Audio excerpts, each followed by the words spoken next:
नमस्कार बच्चों, एक बार फिर से आप सभी का स्वागत है मेरे YouTube चैनल में। आज की वीडियो का जो टॉपिक है वो कक्षा 7 का अध्याय 4 सरल समीकरण का प्रश्नावली 4.3 जो है आज इस वीडियो में जो है हम हल करेंगे। इस वीडियो में जो है आपको समीकरण को हल करना सिखाया जाएगा और समीकरण बनाना सिखाया जाएगा। तो चलिए शुरू करते हैं प्रश्नावली 4.3। तो प्रश्नावली 4.3 का जो पहला सवाल है वो दिया हुआ है, निम्नलिखित समीकरणों को हल कीजिए। तो प्रश्न संख्या 1 में जो है कुछ समीकरण दिए गए हैं ABCD, उन समीकरणों को हल करना है। तो ये जो समीकरण हल करने की विधि है वो स्थानापन्न विधि है, मतलब एक पद को हम दूसरे पक्ष में जो है हम ट्रांसफर करेंगे, ट्रांसपोज करेंगे। स्थानापन्न मतलब ट्रांसपोज करना है। तो इस तरीके से हम हल करेंगे। आप अभी जो है पिछला जो वीडियो था प्रश्नावली 4.2 उसमें जो समीकरण को दूसरे विधि से हल किया गया था कि दोनों पक्षों में समान संख्या जोड़ी जा रही थी, घटाई जा रही थी, गुणा की जा रही थी, भाग की जा रही थी। इस विधि से जो है हमने समीकरण में जो है जो चर पद का मान था उसे निकालते थे और समीकरण को हल करते थे। लेकिन इस प्रश्नावली में जो है प्रश्नावली 4.3 में जो है हम स्थानापन्न विधि से, मतलब एक पद को जो है दूसरे पक्ष में भेज के जो है चर पद का मान निकालेंगे और समीकरण को हल करेंगे। तो आइए देखते हैं कि कैसे जो है स्थानापन्न विधि से जो समीकरण को हल किया जाता है। तो जो प्रश्न संख्या 1 का जो ए है, जो समीकरण दिया हुआ है कि 2y धन 5/2 बराबर 37/2, तो इसको हमें हल करना है। तो क्या करते हैं इसमें, जैसा कि आपको पता है कि एक जो होता है चर पद होता है और दूसरा जो होता है एक अचर पद होता है। ठीक है, तो अचर पद का मान कभी बदलता नहीं है, चर पद का मान बदलता है। तो हमें जो है अचर पद का मान निकालने के लिए क्या करेंगे, जो अचर पद है अचर पद को अचर पद के साथ ले जाएंगे। तो ले जाते हैं, तो 2y बराबर 37/2। अब जो है ये धन 5/2 है। तो एक चीज और गौर करिएगा आप बच्चों कि जब धन वाला कोई भी अंक है, कोई भी संख्या है, अगर वो बराबर के उधर जा रहा है, मतलब दूसरे पक्ष में जा रहा है, दाहिने पक्ष में जा रहा है, तो हमेशा जो है वो ऋण हो जाएगा। ठीक है, तो ये धन है, तो ये जो जब इधर जाएगा, जब दाहिने पक्ष में जाएगा, RHS साइज में जाएगा, तो ये ऋण हो जाएगा, ऋण 5/2 हो जाएगा। ठीक, ये हमेशा ये जो है हर जगह लागू होगा। कहीं भी समीकरण जब भी आप हल करेंगे तो वहां पे ये लागू होगा। ठीक है, तो इसे हल कर लेते हैं। तो ये हो गया 2y बराबर, और जैसा कि आप जानते होंगे कि भिन्नों का जोड़ घटाना गुणा भाग कैसे करते हैं, तो यहाँ भिन्न देख रहे हैं कि हर का मान जो है वो बराबर है, तो यहाँ पे जो है सीधे सीधे जो है घट जाता है। तो 37 में से 5 घटा देंगे तो हो जाएगा 32। ठीक है, तो अब चाहे तो इसको यहीं पे हम हल कर सकते हैं, 2 से जो है इसको हम विभाजित कर सकते हैं 32 को। तो 2 से आप 32 को जब विभाजित करोगे तो ये 16 बार में विभाजित हो जाएगा। तो अब हमारे पास क्या बचा, 2y बराबर 16। अब हमको जो है चर पद का मान निकालना है, y का मान निकालना है। तो अब ये दो जो है, तो दो y का मतलब हो गया कि 2 गुणे y बराबर 16, ऐसे भी लिख सकते हैं। तो जैसा मैंने यहाँ बताया था कि जब धन का निशान हो, जब वो दूसरे पक्ष में जाता है तो वो ऋण हो जाता है, लेकिन वही जब गुणे का निशान हो और वो जब दूसरे पक्ष में जाता है तो वो जो है भाग के रूप में जाता है, नीचे जाता है। तो 2y को जो है हम 2 को है उधर स्थानापन्न करते हैं, तो जब उधर स्थानापन्न करेंगे तो ये भाग का रूप ले लेगा, यहाँ पे 2 आ जाएगा, नीचे आ जाएगा, ये 2 जो है वो नीचे चला जाएगा। कभी भी जब भी गुणे का निशान होगा, जब दूसरे पक्ष में जाएगा तो वो जो है बटे में हो जाएगा, भिन्न के रूप में आ जाएगा, भाग दिया जाएगा। ठीक है, तो अब y का मान जो है हमारा आ गया, जब इसे हल करेंगे तो आ गया 8। ठीक, तो ये आ गया हमारा y का मान, हमारा आ गया 8, हमारे चर पद का मान निकल गया और समीकरण हमारा हल हो गया। ठीक है, अगर आप देखना चाह रहे हैं कि आपका y का मान सही है तो आप जो है समीकरण में y का मान रख के जो है देखिए कि LHS बराबर RHS हो रहा है कि नहीं हो रहा है। ये हो गया ए का उत्तर, y का मान 8 आ गया। अब देखते हैं बी को। तो जो बी है, प्रश्न संख्या 1 का जो बी है, उसमें दिया हुआ है 5t धन 28 बराबर 10। ठीक है, तो इसमें ये है जो है t का मान हमको ज्ञात करना है।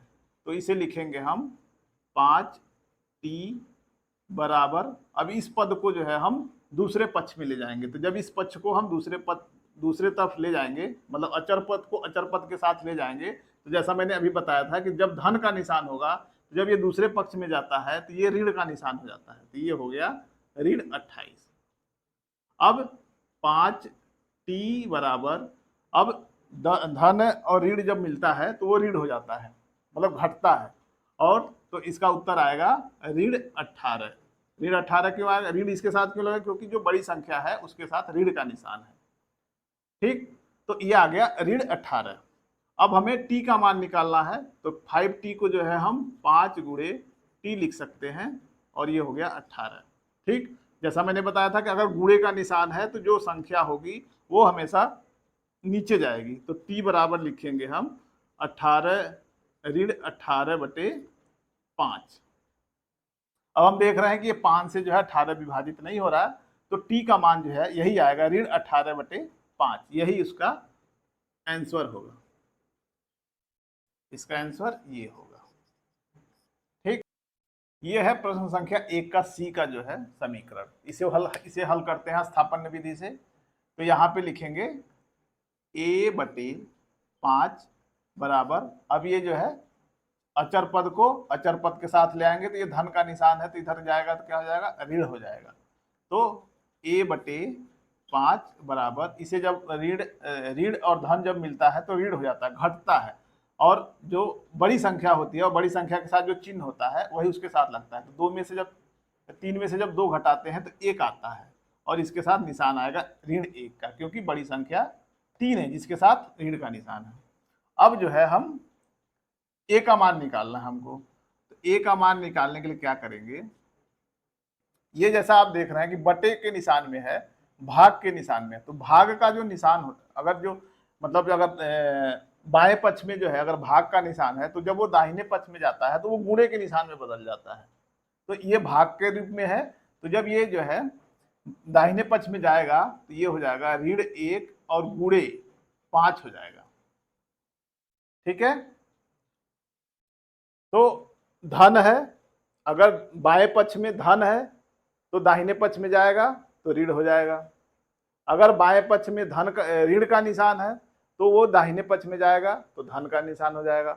अगर बाएं पक्ष में गुणे का निशान गुणा है तो जो है वो दाहिने पक्ष में जो है वो भाग हो जाएगा, और बाएं पक्ष में अगर भाग है तो वो दाहिने पक्ष में जो है वो गुणा हो जाएगा।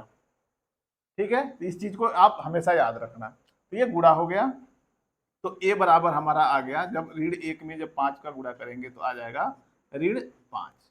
ये इसका आंसर हो गया। डी देखते हैं, दिया हुआ q बटे 4 धन 7 बराबर 5। तो यहाँ पे क्या करेंगे, q बटे 4 बराबर 5, इसको जब स्थानापन्न करेंगे, इसको जब ट्रांसपोज करेंगे तो ये जो है ऋण के निशान में बदल जाएगा, और जब इसको हल करेंगे हम तो ये हो जाएगा q बटे 4 बराबर ऋण 2। ठीक, क्योंकि धन और ऋण मिलके ऋण होता है, घटता है, और उसके साथ जो संख्या आती है, बड़ी संख्या के साथ जो चिन्ह होता है वही उसके साथ आता है। तो बड़ी संख्या 7 है तो उसके साथ ऋण का निशान है, तो यहाँ ऋण का निशान आएगा। अभी भी हमारा चरपद का मान नहीं निकला है, तो लिखेंगे, अब ये जो है 4 जो है भाग के रूप में है, जब उधर जाएगा तो वो गुणे के रूप में हो जाएगा, 2 गुणे 4 हो जाएगा। अब हमारा q का मान जो आ गया, ऋण 2 से आप 4 का जब गुणा करेंगे तो ऋण 8 आ जाएगा। ये इसका आंसर हो जाएगा। ये हो गया डी समीकरण का हल। जो ई समीकरण है वो दिया हुआ है 5/2 x बराबर 10। इसको हल करते हैं हम। तो इसमें अलग से जो है अचर पद नहीं दिया हुआ है, तो हम 5/2 x को जो है 5/2 गुणे x लिख सकते हैं बराबर 10। ठीक है, तो अब जो है हम इसको उधर लेके जाएंगे तो ये भाग के रूप में आ जाएगा। तो भाग के रूप में आएगा तो कैसे आएगा, तो x बराबर, जब भिन्न के रूप में हो संख्या, जब वो दाहिने पक्ष में जाता है तो ये रिवर्स हो जाता है, उल्टा होके गुणा हो जाता है। ठीक है, जैसे ये है 5/2 है तो ये 2/5 हो जाएगा, तो ये हो जाएगा 10 गुणे 2/5।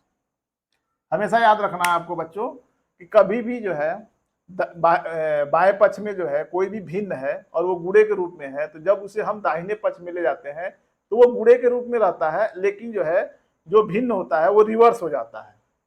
ठीक है, व्युत्क्रम हो जाता है उसका, कि जैसे 5/2 है तो ये जब दाहिने पक्ष में जाएगा तो गुणे ही रहेगा, लेकिन ये 2/5 हो जाएगा। ठीक, तो इसे हल कर लेते हैं हम। तो ये आप जो है 5 से 10 को जो है 2 बार में विभाजित कर सकते हैं, और x बराबर आ गया 2 में जब 2 का गुणा करते हैं हम तो 4 आता है, तो x का मान हमको 4 मिल गया, यही इसका आंसर होगा। अब f देखते हैं, f दिया है कि 5/2 x बराबर 25/4, तो यहां भी क्या करेंगे हम 5/2 x को लिख सकते हैं 5/2 गुणे x भी लिख सकते हैं, और इसे लिखेंगे हम 25/4। तो जैसा मैंने अभी बताया है कि जब बाएं पक्ष में मतलब भिन्न में हो संख्या, जब वो दाहिने पक्ष में जाती है तो वो गुणे के रूप में ही रहेगा, लेकिन वो जो है रिवर्स हो जाएगा, कि मतलब जो अंश है वो हर हो जाएगा और जो हर है वो अंश हो जाएगा। ठीक है, तो x बराबर लिखेंगे, ये जो दाहिना पक्ष है वो उसमें कोई परिवर्तन नहीं रहेगा होगा, लेकिन जो बाएं पक्ष से जाएगा भिन्न वो उल्टा हो जाएगा, जो अंश है वो हर हो जाएगा और जो हर है वो अंश हो जाएगा, तो इसमें जो है 2/5 हो जाएगा ये। ठीक, अब इसको हल कर लेते हैं। x बराबर, अब देखिए 2 से हम जो है 4 को विभाजित कर सकते हैं, कितनी बार में, 2 बार में, और 5 से जो है हम 25 को विभाजित कर सकते हैं, कितनी बार में, 5 बार में। अब बचा क्या हमारे पास, 5 बचा और 2 बचा, तो x का मान जो आया वो 5/2 आ गया, यही इसका आंसर हो गया, और इस तरह से आप समीकरण हल कर सकते हैं। ठीक है, जो g दिया हुआ है वो दिया हुआ 7m धन 19/2 बराबर 13। तो इस कंडीशन में क्या करेंगे हम, अचर पद को अचर पद के साथ ले जाएंगे, तो यहाँ पे क्या करेंगे, हम लिखेंगे 7m बराबर 13। अब देखिए ये है, यहाँ भी भिन्न में है ये 19/2, तो जब धन और ऋण का मामला हो तब वहां नहीं रिवर्स करना है आपको, सिर्फ गुणे का निशान जब होगा तभी आपको रिवर्स करना है। ठीक है, इस चीज का बहुत ध्यान रखना है आपको। तो ये 19/2 है, तो जब उधर जाएगा तो इसके साथ धन का निशान है तो यहाँ ऋण हो जाएगा, और ये ज्यों का त्यों 19/2 आ जाएगा। ठीक है, अब इसको हल करते हैं, तो 7m बराबर, अब देखते हैं इसको घटाते हैं हम, तो देखिए दोनों के जो हर समान नहीं है, तो यहाँ पे क्या करना पड़ेगा, हमको लघुत्तम निकालना पड़ेगा, तो लघुत्तम निकाल लेते हैं। तो 2 और 1 का जब लघुत्तम होता है वो कितना होता है, 2 ही होगा, और इसमें क्या होगा, 13 में 2 का गुणा हो जाएगा, और ऋण 19 में 1 का गुणा हो जाएगा। ठीक है, 2 जो है एक बार में 2 से विभाजित हो जाएगा। अब आ गया 7m बराबर 26 ऋण 19/2। ठीक, अब 7m बराबर 26 में से जब 19 निकलेगा तो क्या हो गया, 7/2। अब इसको हल कर लेते हैं, 7, अब m का मान अभी नहीं निकला है, तो 7m को हम 7 गुणे m लिख सकते हैं। तो जैसा मैंने बताया था कि जब गुणे का निशान हो तो जब उधर जाता है तो भाग के रूप में बदल जाता है, तो ये क्या हो जाएगा, तो जैसे इसको लिख सकते हैं हम 7 गुणे m बराबर 7/2। तो 7 को हम 7/1 भी लिख सकते हैं कि नहीं लिख सकते हैं, लिख सकते हैं। कोई भी जो होल नंबर होता है, पूर्ण संख्या होता है, उसके नीचे जो है बटे में 1 लिखा जा सकता है, 1 लिखने से उसके मान में कोई परिवर्तन नहीं होता है, तो हम 7 को 7/1 लिख सकते हैं। तो ये गुणे के रूप में है, तो जब उधर जाएगा तो ये हो जाएगा m बराबर 7/2, और गुणे ये इसका रिवर्स हो जाएगा, उल्टा हो जाएगा, 1/7 हो गया। ठीक, अब m का मान निकल जाएगा आराम से, इस 7 से ये 7 कट जाएगा, बचा क्या हमारे पास, यहाँ ऊपर 1 बचा, अंश में 1 बचा, हर में 2 बचा है, तो इसका उत्तर आ जाएगा 1/2। m का मान आ गया, m का मान 1/2 होगा। ठीक है, ये हो गया डी समीकरण का हल। जो h समीकरण है वो दिया हुआ है 6z-10 बराबर -2, इसको हल करेंगे हम। तो इसमें क्या करेंगे, 6z और जो अचर पद है उसको अचर पद के साथ ले जाएंगे, -2, और ये जब उधर जाएगा -10 तो वो हो जाएगा -10। ठीक, तो 6z, ऋण और ऋण जब मिलता है तो वो धन होता है, लेकिन उसके साथ जो निशान आता है वो ऋण का ही आता है, जो चिन्ह आता है वो ऋण का आता है। तो ये 10 में से जब -2 और धन -10 जब जोड़ेंगे आप, जब -2 और -10 जब जोड़ेंगे आपस में तो ये हो जाएगा -12। ठीक, अब 6z, तो 6 गुणे z है, तो z जब 6 उधर जाएगा तो वो बट्टे के रूप में आ जाएगा, तो z बराबर हो जाएगा -12/6। तो 6 से जो है आप 12 को विभाजित कर दीजिए, कितनी बार में विभाजित हो जाएगा, 2 बार में। तो अब z का मान क्या आ गया, हमें क्या मिला, -2। यही इसका आंसर होगा। ठीक, अब जो i दिया हुआ है वो दिया हुआ 3l/2 बराबर 2/3। तो हम यहां लिख सकते हैं 3/2 गुणे l लिख सकते हैं बराबर 2/3। तो जैसा मैंने अभी बताया था आपको कि जब इधर भिन्न हो और वो गुणे के रूप में हो, तो जब जो दाहिने पक्ष में जाता है तो वो उल्टा हो जाता है, अंश जो है वो हर हो जाता है, हर जो है वो अंश हो जाता है, और गुणे के रूप में ही रहता है वो। तो यहां लिखेंगे l बराबर 2/3 गुणा, ये हो जाएगा 2/3। ठीक, यहाँ 3/2 था, इधर गया जब दाहिने पक्ष में तो ये जो है 2/3 हो गया, 3/2 2/3 में बदल गया। तो l बराबर क्या आ गया हमारा, तो जैसा आप जानते हैं कि गुणे का जब निशान होता है तो ऊपर का ऊपर गुणा होगा और नीचे का नीचे में गुणा होता है। तो ये हो गया 4/9। ठीक है, तो ये दोनों संख्याएं जो है आपस में विभाजित नहीं हो सकती हैं, l का मान 4/9 होगा और यही इसका आंसर होगा। ठीक, जो j दिया हुआ है वो दिया 2b/3 - 5 = 3। तो यहाँ क्या करेंगे, सबसे पहले जो है जो अचर पद है वो अचर पद के साथ ले जाएंगे। तो 2b/3 बराबर 3, और ये ऋण है तो उधर जाएगा तो धन हो जाएगा, -5। तो ये हो गया 2/3 गुणे, मतलब इसको जो है हम 2/3 गुणे b भी लिख सकते हैं, बराबर 3 में जब 5 को जोड़ेंगे तो 8 हो गया। ठीक, अब उस साइड जो है इस बाएं पक्ष से जो है इस भिन्न को जो है दाहिने पक्ष में ले जाएंगे। तो जब दाहिने पक्ष में हम ले जा रहे हैं इसको, तो 8 और गुणे, जैसा मैंने बताया कि ये जो है भिन्न आपस में उल्टा हो जाएगा, तो ये हो जाएगा 3/2। ठीक, अब इसको हल करें हम तो 2 से जो है 8 जो है वो 4 बार में विभाजित हो जाएगा। ऊपर क्या बचा, 4 बचा और 3 बचा, तो b बराबर हो जाएगा 4 में जब 3 का गुणा करते हैं तो 12 हो जाता है। तो b का मान हमें मिल गया और समीकरण हमारा हल हो गया, और यही इसका आंसर हो गया। तो ये था प्रश्न संख्या 1 के सभी समीकरणों का हल। अब देखेंगे हम प्रश्न संख्या 2। प्रश्न संख्या 2 कह रहा है कि निम्नलिखित समीकरणों को हल कीजिए। प्रश्न संख्या 2 में भी जो है कुछ समीकरण दिए गए हैं, उनको हल करना है। तो समीकरण नंबर ए जो है प्रश्न संख्या 2 का जो ए है वो दिया हुआ 2 कोष्टक में x-4 बराबर 12। तो इसे हल करते हैं, तो कोष्टक में जब ये 2 हो और फिर कोष्टक हो, बीच में कोई निशान ना हो, तो इसका मतलब ये होता है कि इसे जो है गुणे का निशान होता है, 2 गुणे x-4 बराबर 12 भी लिख सकते हैं।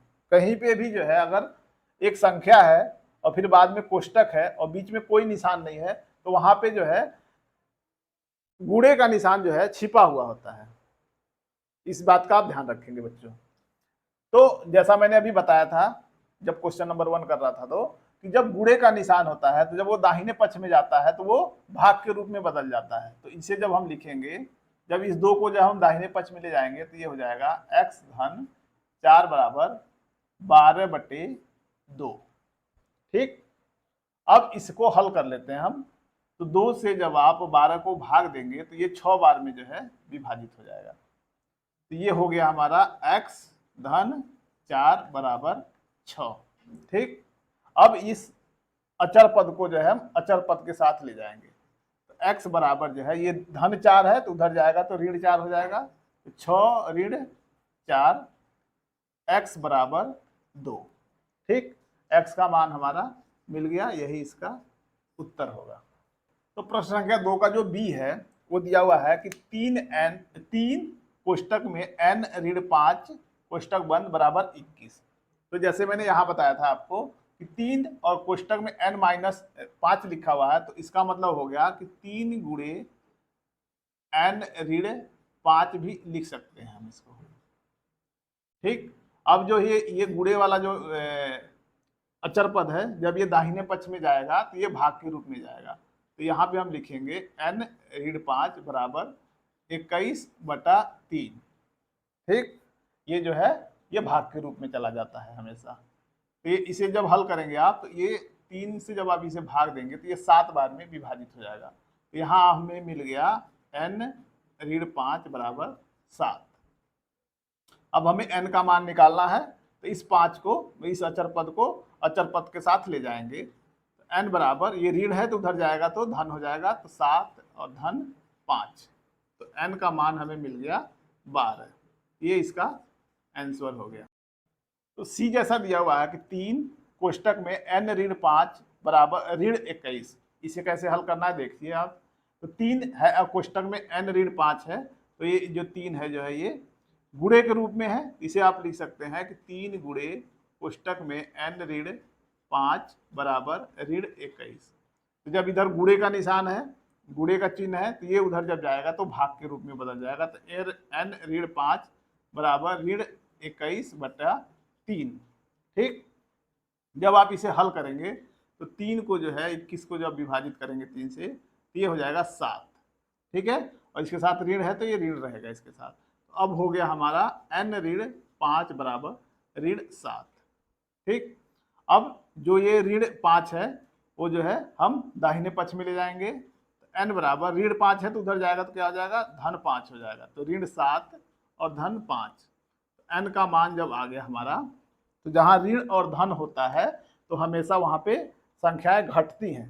ठीक है, तो ये 7 में से जब आप 5 घटाएंगे, ऋण 7 में जब 5 आप जोड़ेंगे तो ये घट जाएगा, तो ये यहाँ हो जाएगा 2। ठीक है, और इसके साथ निशान आएगा ऋण का। क्यों आएगा, क्योंकि बड़ी संख्या के साथ जो निशान होता है वही जो है इसके उत्तर में वो निशान आता है इसके हल करने पे। तो ऋण 7 है तो यहाँ पे ऋण 2 आएगा। तो n का मान हमारा आएगा ऋण 2, यही इसका आंसर होगा। समीकरण उसे देख लेते हैं। तो समीकरण है कि ऋण 4 कोष्टक में 2 धन x बराबर 8। ठीक है, तो ये ऋण 4 जो है, जैसा आपको पता है कि अगर इसके बीच में कोष्टक और संख्या के बीच में अगर कोई चिन्ह नहीं है तो इसका मतलब होता है कि गुणे का निशान है।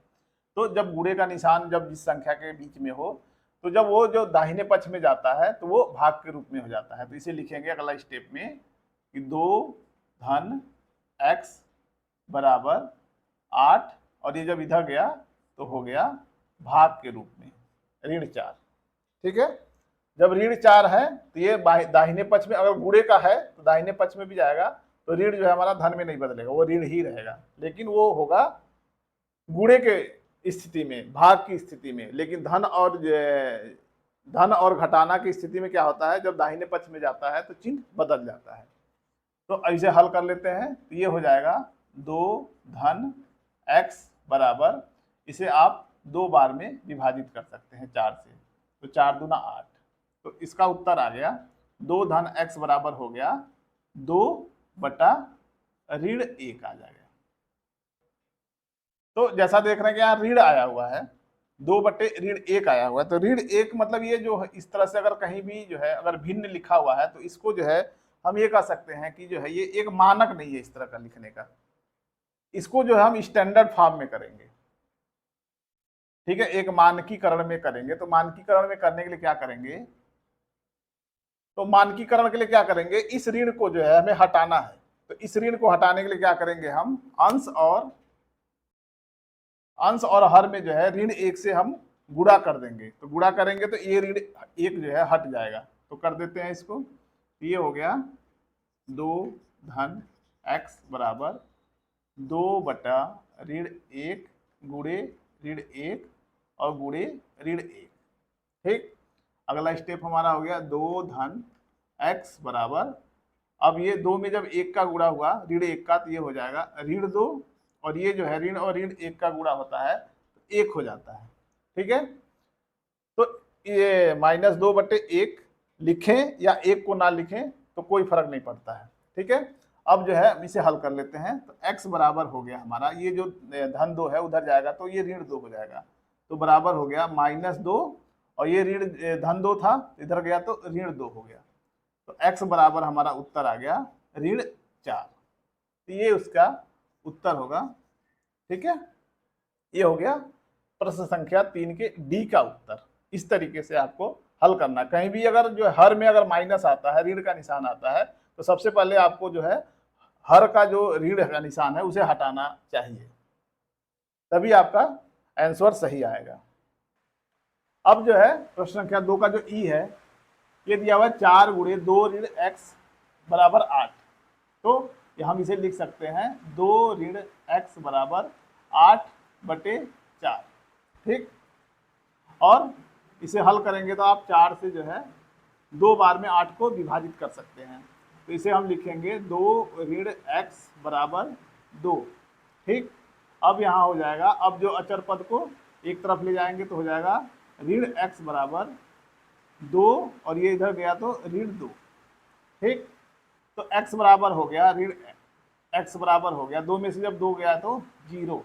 ठीक है, तो इस ऋण का अब कोई मतलब नहीं रहा, तो x का मान आ गया 0, यही इसका आंसर होगा। ठीक है, ये थे प्रश्न संख्या 2 के सभी समीकरणों का हल। अब देखेंगे हम प्रश्न संख्या 3। प्रश्न संख्या 3 का जो पहला समीकरण है वो दिया हुआ है कि 4 बराबर 5 कोष्टक में p ऋण 2 कोष्टक बंद। तो इसमें देख रहे हैं कि जो हमेशा समीकरण में आप देख रहे थे कि जो बायां पक्ष जो है ये होता था और दाहिना पक्ष ये होता था, तो इसको भी जो है हम उसी सिस्टम में कर लेते हैं। तो लिखेंगे पक्षांतर करने पर, इसको पक्षांतर करते हैं, मतलब इसको सही जगह पे लिख लेते हैं, जैसा आपने अभी तक जो समीकरण देखा हुआ है। तो इसको लिख लेते हैं बाएं साइड में, तो 5 कोष्टक में p ऋण 2 कोष्टक बंद बराबर 4। तो ये पक्षांतर हमने किया, तो ये सही रूप में आ गया। अब इसको हल कर लेते हैं। तो जैसा मैंने अभी बताया था क्वेश्चन नंबर 2 में, ये 5 है और कोष्टक में बंद है, ये 5 है और कोष्टक में p-2 है, तो इसका मतलब है कि 5 का गुणा जो है p-2 में होगा। तो गुणा है, तो जब ये दाहिने पक्ष में जाएगा तो क्या हो जाएगा, भाग के रूप में हो जाएगा, जैसा मैंने अभी पीछे बताया था। तो ये हो जाएगा p ऋण 2 बराबर 4/5। ठीक, अब इसको हल कर लेते हैं, और अभी p का मान नहीं निकला है, तो फिर क्या करेंगे, p बराबर, अब ये जो ऋण 2 है वो जो है दाहिने पक्ष में जाएगा, तो दाहिने पक्ष में जाएगा तो ये ऋण है तो ये क्या हो जाएगा, धन हो जाएगा। तो क्या हो गया, ये 4/5 और धन 2।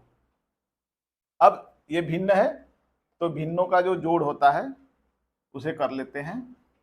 तो इसके 2 को जो है हम 2/1 भी लिख सकते हैं।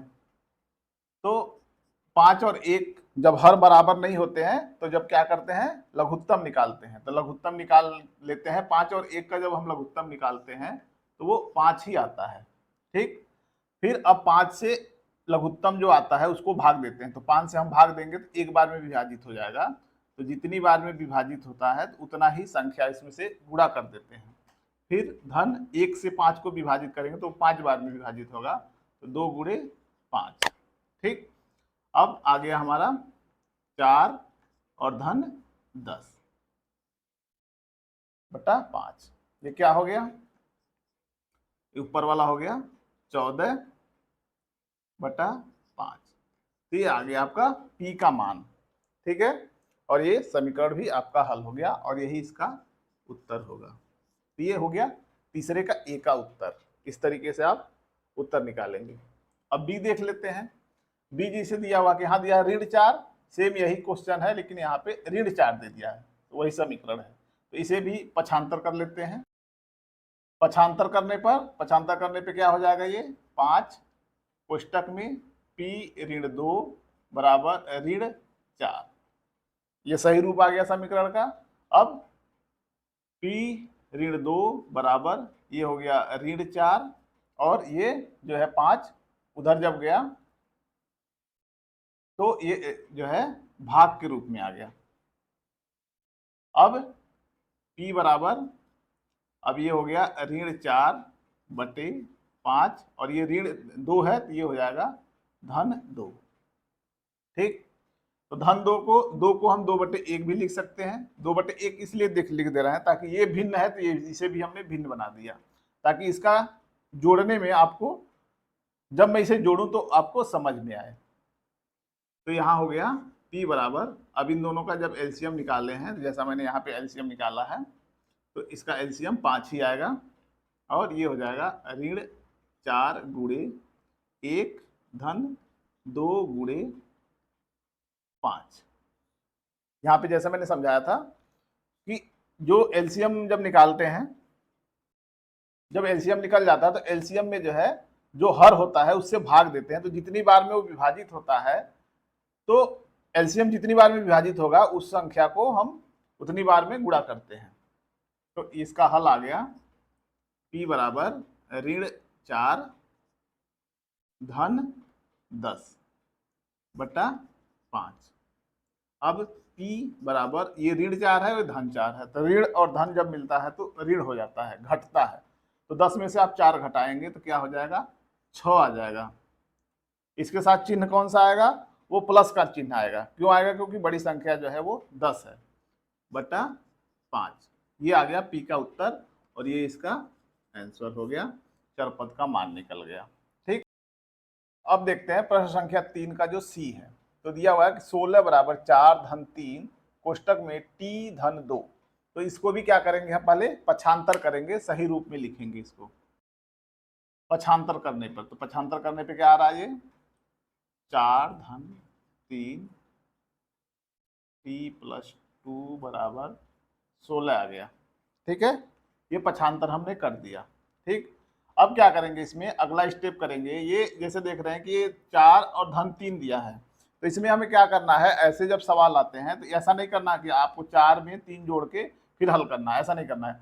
4 जो है ये धन 4 है, तो इसको हमें जो है दाहिने पक्ष में ले जाएंगे पहले। तो यहाँ लिख देंगे इसको 3 और t और धन 2 बराबर 16, और ये 4 जब दाहिने पक्ष में जाएगा तो ऋण 4 हो जाएगा।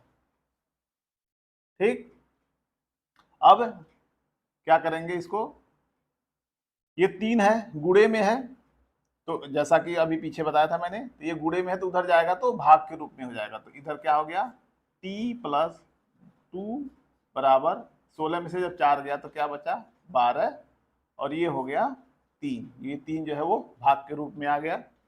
अब t बराबर, अब इस चर पद को जो है हम, अब इस अचर पद को हम जो है दाहिने पक्ष में ले जाएंगे, तो क्या हो जाएगा, इसको हल कर देंगे तो ये 4 बार में विभाजित हो जाएगा।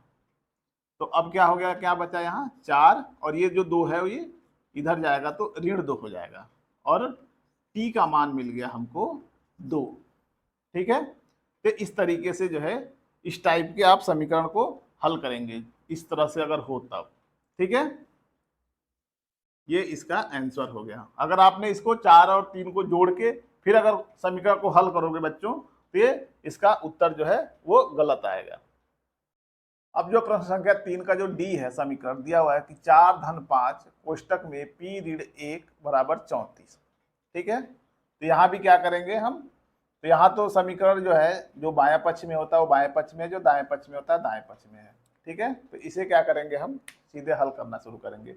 ये जो 4 है, जो ये अचर पद है, इसको जो है हम पहले क्या करेंगे, पहले स्टेप में करेंगे, हम इसको दाहिने पक्ष में ले जाएंगे। तो ये हो जाएगा 5 कोष्टक में p ऋण 1 बराबर 34, और ये जो 4 है इसे जो है हम दाहिने पक्ष में जब ले आए तो ये हो गया ऋण 4। अब इसको हल करते हैं, फिर ये p जो 5 है अब उधर लेके जाएंगे अगले स्टेप में। तो ये हो जाएगा p ऋण 1, और ये गुणा है तो जब उधर जाएगा तो क्या हो जाएगा, वो भाग के रूप में हो जाएगा, और 34 में 4 निकाल देंगे तो क्या बचा 30, और ये 5 जब नीचे आया तो ये बटे के रूप में आ गया, 5 हो गया। अब अगला स्टेप होगा p बराबर, अब जो ये ऋण 1 है उसको हम दाहिने पक्ष में ले जाएंगे और इसको हल करेंगे तो ये 6 बार में विभाजित हो जाएगा। तो क्या आ गया यहाँ पे 6 धन 1, जो ऋण 1 है जब ये दाहिने पक्ष में गया तो धन के रूप में बदल गया, ठीक। और p का मान हमारा मिल गया 7, यही इसका आंसर होगा। अब देखते हैं समीकरण नंबर ई। तो इसमें देख रहे हैं दिया हुआ है कि 0 बराबर 16 धन 4 कोष्टक में m ऋण 6। तो यहां हम लिखेंगे कि समीकरण को व्यवस्थित करने पर, समीकरण को हम व्यवस्थित करते हैं, जो बाएं पक्ष में होता है उसको बाएं पक्ष में लाते हैं, जो दाहिने पक्ष में होता है उसको दाहिने पक्ष ले जाते हैं। ये हो जाएगा 16 धन 4 कोष्टक में m ऋण 6 बराबर 0, ठीक। तो ये जो 16 है, ये जो अचर पद है, इस अचर पद को सबसे पहले हम जो है दाहिने पक्ष में ले जाएंगे, पहला स्टेप जो करेंगे हम। तो m ऋण 6 बराबर 0 ऋण 16। अब अगला स्टेप करेंगे, ये जो 4 है, तो जैसा मैंने बताया है कि जब यहाँ पे कोष्टक और संख्या के बीच में अगर कोई चिन्ह ना हो तो वहां पे जो है गुणे का निशान होता है। तो जब गुणा जब जो है दाहिने पक्ष में जाता है समीकरण में तो वो भाग के रूप में जाता है। तो इसका ये जो हो जाएगा अगला स्टेप m ऋण 6 बराबर, इसे जब आप हल करेंगे ये हो जाएगा ऋण 16 और बटा 4। अब अगला स्टेप m बराबर, अब इसे हल करेंगे तो ये 4 बार में विभाजित हो जाएगा। तो ये हो गया ऋण 4, इसे जब हल किया, और ये जो ऋण 4 है जब हम दाहिने पक्ष में ले गए तो ये हो गया धन 6, और इसको जब हमने हल किया तो ऋण और धन जो होता है वो ऋण होता है जैसा कि आपको पता है, और इसका उत्तर आएगा 2, धन 2। धन 2 क्यों आएगा, क्योंकि बड़ी संख्या के साथ धन का निशान है। तो ये जो है m का मान आ गया हमारा, और समीकरण हमारा हल हो गया, और ये इसका आंसर हो गया, और ये जो है प्रश्न संख्या 3 के सभी समीकरणों का हल हो गया।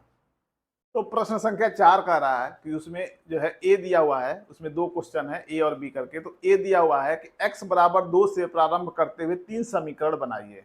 तो इसमें जो है हमें समीकरण बनाना है इस सवाल में। तो देखिए कैसे समीकरण बनाते हैं। तो कह रहा है कि x बराबर 2 रखना है आपको।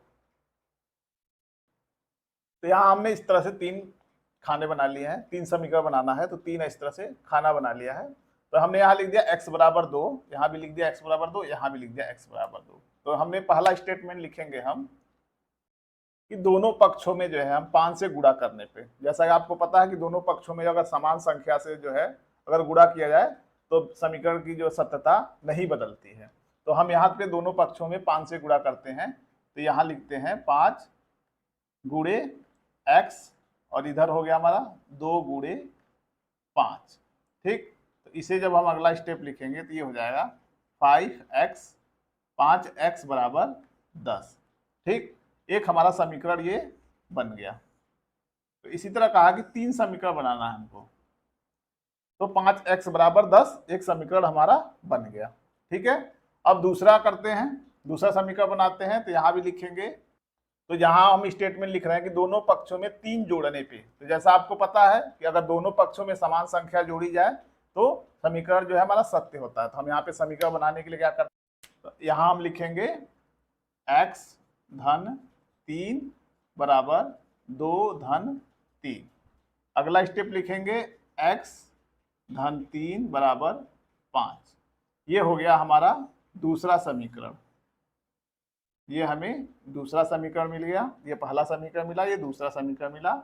ऐसा बोला है कि 3 समीकरण बनाना है हमको, तो तीसरा समीकरण भी बना लेते हैं। तो यहाँ भी लिखते हैं कि दोनों पक्षों में 7 घटाने पे, तो जैसा आपको पता है कि दोनों पक्षों में अगर समान संख्या घटाई जाए तो भी समीकरण हमारा सत्य होता है। तो दोनों पक्षों में जो हम 7 घटा लेते हैं, तो स्टेप लिखेंगे x ऋण 7 बराबर 2 और ऋण 7, ठीक है। तो इसे जब हल करेंगे समीकरण के रूप में लिखेंगे x ऋण 7 बराबर, इसे जब आप घटाएंगे तो ये हो जाएगा ऋण 5। ठीक, तो एक समीकरण हमको ये मिल गया। तो ये हमको 3 समीकरण मिल गए। पहला समीकरण ये हो गया, दूसरा समीकरण ये हो गया और तीसरा समीकरण ये हो गया। इस तरह से कह रहा था कि x बराबर 2 से प्रारंभ करते हुए 3 समीकरण बनाइए, तो हमने यहाँ पे जो है 3 समीकरण बना लिया। तो ये हो गया प्रश्न संख्या 4 का ए का हल। अब देखेंगे बी। अब प्रश्न संख्या 4 का जो बी है सेम जो ए था उसी तरह से है कि कह रहा कि x बराबर -2 से प्रारंभ करते हुए 3 समीकरण बनाइए। तो यहाँ पे जो है x बराबर -2 दे रखा है, तो इस -2 रख के जो है 3 समीकरण बनाना है हमको। तो यहाँ भी हमने 3 खाना बना लिया है और पहला समीकरण करते हैं। तो जैसा पिछला पैटर्न हमने किया था उसी के हिसाब से इसे भी हम कर लेते हैं। तो x बराबर -2 है, तो दोनों पक्षों में जो है हमें 5 से गुणा करने पे, तो 5 से गुणा करेंगे तो क्या हो जाएगा 5x बराबर -2 गुणे 5। अगला स्टेप हो जाएगा 5x बराबर ऋण 10। ये समीकरण हमारा पहला बन गया। ये जो है समीकरण फर्स्ट हो गया हमारा। 3 समीकरण में बनाना है। अब दूसरे में क्या करते हैं, दोनों पक्षों में 3 जोड़ने पे, जैसा कि आपको पता है कि दोनों पक्षों में अगर समान संख्या जोड़ी जाए तो समीकरण की सत्यता पे कोई फर्क नहीं पड़ता है। तो लिखेंगे हम यहाँ पे x धन 3 बराबर ऋण 2 धन 3। ठीक, अगला स्टेप हो जाएगा हमारा x धन 3 बराबर, इसे जब आप हल करेंगे तो ये हो जाएगा 1। ये हमें मिल गया दूसरा समीकरण।